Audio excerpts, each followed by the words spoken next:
Some backpacking gear can make a world of difference. I got a list of different gear items that I really wish I bought sooner, because one of them in particular is such a game changer. It's like going from day hiking to overnight backpacking. It just unlocks a whole bunch of new possibilities for trips for you. But first off, we got some funny things first. Up first, we got investing in a proper poop kit. Now, like most people, when you start backpacking, you're usually using TP. Well, I have been a little bidet curious, and this thing has been working wonders while out in the backcountry. No longer do I have any sort of TP anxiety, have to worry about any more tickets. All I need to do is find some nice water, and it gives me a nice little butt bath, you know? You feel a lot cleaner down there. After multiple days on trail, you're not really just smearing things around, you're actually able to clean things up. The first time you use a bidet, it's a little scary. I recommend bringing some toilet paper with you so you can check afterwards to make sure there's no damage left over. Oh no. If you haven't tried a bidet yet, it's something, these things are a pretty game changer, I'm not gonna lie. Oh man, this video is gonna make it in the rounds in the family group chat. Continue on cleaning up your poop kit. It's getting a proper trowel. For a while I've just been using a trekking pole and just stabbing that thing into the ground, trying to dig to China with that thing. But getting a trowel actually makes it so much easier to dig out. People use it typically in the wrong way. They're trying to think you got to use it like a shovel, how you got to pry it out. What you want to do is kind of saw out the dirt, and then that creates a little puck, and you can just flip it up. It works pretty good. This particular trowel is the bowler trowel. It's got a nice little padding on the end here and serrated edges on the side. It's super lightweight. I don't even know it's my pack. It saves me from breaking my trekking poles too. I've been breaking a few lately. This is the good old classic Clean bidet. It's got the little rubber seals on the end of it. You can just shove it into different sizes of the water bottle, so works good. Got the nice double gasket on there so it seals in. So when you let go of the seal, you'll be good to go.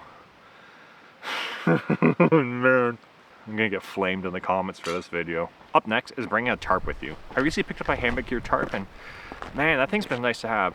Those things really don't weigh very much. Mine's made out of steel poly, so it's got all these wonderful characteristics to it, so it does, when it gets wet, it doesn't stretch out, it'll hold its shape. But just having a tarp when you're on like a long multi-day trip, and you know you might have some bad weather, it just gives you a lot more interior living space just to hang out when you need to hide away from the rain. Or it just like opens a whole bunch of the possibilities of going tarp camping. That's a whole hobby in itself. Yeah, just having a tarp with me, it's been a lot of fun to do, because it just got an excuse to learn different knots. Please ignore all my knots, they are not very pretty. I've been doing some weird setups. I took a freestanding tent with no fly, then just used a tarp over top of it just to give me a little more shelter and protect me from the sun. I'm very new to using a tarp, and I know people who've been backpacking for years are like rolling their eyes. Yeah, it's a tarp, what's a big deal? But like, judging by the analytics of this video, chances are you're in the same age bracket as me, so maybe you haven't backpacked with a tarp before. Could be something worth having a look at. They're a lot of fun to use, and they're extremely lightweight. If you go for one made out of Dyneema, which is going to cost you a lot, that thing's only going to weigh like a couple 100 grams. My particular one's a pretty big one. It's roughly 9 feet by 11 feet. It's meant for 2 people hanging out when the weather's bad. That's why I got it. But the cool thing with it is it packs down to absolutely nothing. A lot of people these days are bringing backpacking chairs that weigh a pound, where a tarp's going to weigh roughly the same as a chair. So it's like, for me, that's an easy decision. Before you skip ahead when you hear me talk about this next bit, just listen to what I have to say first. This isn't the game changer item that I was talking about, but this is going to add a lot more depth to your backpacking trips, and that's a ultralight fishing rod. Having a fishing rod set up just opens up a whole bunch of new areas for where you're going to want to go backpacking. It really makes you explore the beauty of rivers, lakesides, or even the ocean.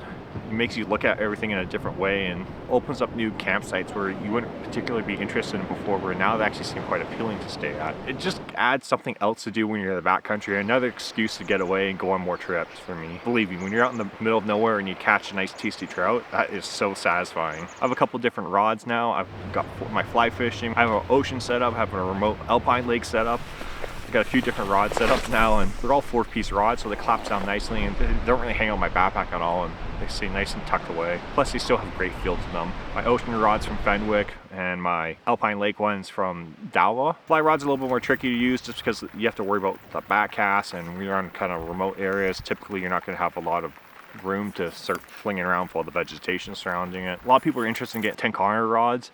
I haven't tried one yet. They're really expensive for what they are in my opinion, so that's why personally I like having a spin setup or a fly setup. But lightweight Tenkara setup can be under 100 grams. You're never even gonna notice that. That could be something to think about next time. If you guys are enjoying this video, don't forget to give it a thumbs up. It really helps out. If you're curious about any of this gear, I got links for everything down in the description. For the nerds out there, you might like this next one, and that's an ultralight solar panel. So having a lightweight solar panel really extends the life of your battery bank. I was on a 6-day trip recently and I took a solar panel out and I had it attached to my 10,000 milliamp hour battery bank, and long story short, it was able to keep my battery bank fully charged for the entire week, and I wasn't really depleting my power. I was able to keep everything topped up, which I was pretty impressed by that. The thing is with a solar panel though, they don't really make sense until after roughly 3 days, because all your devices are going to be fully charged on the first day, and then over that night you're going to charge all your devices, so then your second day you'll finally be able to start to actually even use the solar panel and top up your battery bank. How I run my solar panel setup, I have it plugged straight into my battery bank. Over the course of that long trip, I was able to generate 21 watts out of it,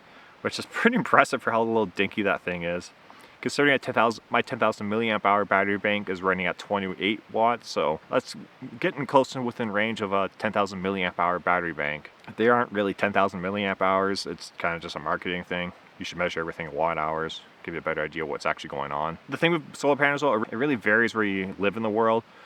I didn't bring it out on the 6th day because it was pissing rain, and I've heard some reports online where they aren't very durable, and I want to keep mine intact, so I put it away inside of my backpack. Where I was hiking was on the West Coast Trail of British Columbia, which is equivalent to the same cloud coverage as somewhere in the UK, for example, so it's pretty cloudy out there. And the trip was at the end of May, so we were having pretty long days as well. I was just attaching with a couple carabiners to my Y strap on top of my backpack and just let it hang off the back there. Fed the cable right through the water bladder pocket on my backpack. Finally found a use for that water bladder port on my backpack. If you're somewhere down south where you get lots of really sunny days, such as in the Sierras or the Southwest, solar panel could be a no-brainer for you. I feel like if you're on somewhere like the East Coast where you're in a lot of thick forest and it could be very rainy, it might not make as much sense. Still experimenting with it, but so far I'm pretty happy with it overall. All right, for our night owls out here, now the next one's a quality headlamp. So for years I've been hiking around with a Walmart bought headlamp, and that thing just, I didn't realize what I was missing out on. For someone that likes to night hike a lot, having a quality headlamp really makes a big difference. I have two particular ones I like to use. I have the Phoenix HM50R2, also Nikkor NU25 MLC, I believe, MLC, MLU.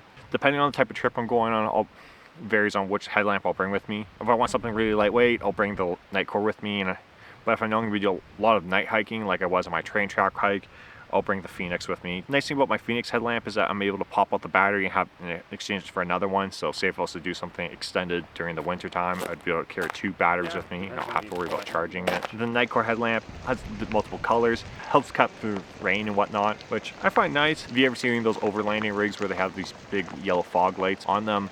It's essentially the same thing, so it just makes it easier to see through the rain and dust when your light's reflecting off of all the particles in the sky. Even something simple as like going to the bathroom in the middle of the night, just having a nice reliable headlamp, good peace of mind, like I said. All right, for the last one, the big game changer, the thing that literally can unlock whole new trips and areas for you to go. And that's a good old pack raft. Picked up mine last December and I took it out on a river for the first time and might have made myself poop my pants a little. I used a canoe paddle and didn't really know what I was doing. And the thing is, yet to remember them, they're rafts. They're not a kayak, they're not a canoe, they're rafts. They don't really track very well, depending on the model. They just unlock a whole new possibility of routes you can take. On the trip I'm on right now, I followed up a trail that takes me up to a remote lake, and then there's a river that takes me down through a valley. And I decided to take my pack raft up with me, explore this lake that had a giant landslide with a bunch of dead old growth trees everywhere. And then I took the pack raft down through the river and took me down along through the valley. And it was pretty cool to do. Instead of having to walk out, it just gave me a whole new experience to the trip coming out. Giving me the ability to cross water bodies and give you a whole entire new access of different trips you can go to and different places you can go explore where you weren't able to do that in the past. Now with a pack raft, it's not just buying the pack raft, it's all the other supporting gear to go with it. It's kind of like backpacking. You don't need just a backpack, you need the tent, quilt, sleeping pad, blah blah blah. Pack raft at minimum, you need the pack raft and a paddle. Depending where and what you're wanting to do, you're going to need a helmet, you're going to need a PDF, and you're probably going to need a dry suit as well. So the cost for it can add up pretty fast. I'm doing it on somewhat calm rivers. Ow! Oh. Kinda calm. I may have went for a swim yesterday. My particular pack raft's NRS Alistair. Honestly, wish I spent a little bit more money and got one of the alpaca pack rafts. I wish I had some sort of zipper to it so I was able to stuff my gear on the inside, has a self-bailing or a water deck to it. Just for some of the river stuff I was wanting to do. But if you're just wanting to do some flat water crossing, the one I have, good enough. The thing is to remember though, it's just a raft. It's not a kayak, it's not a canoe.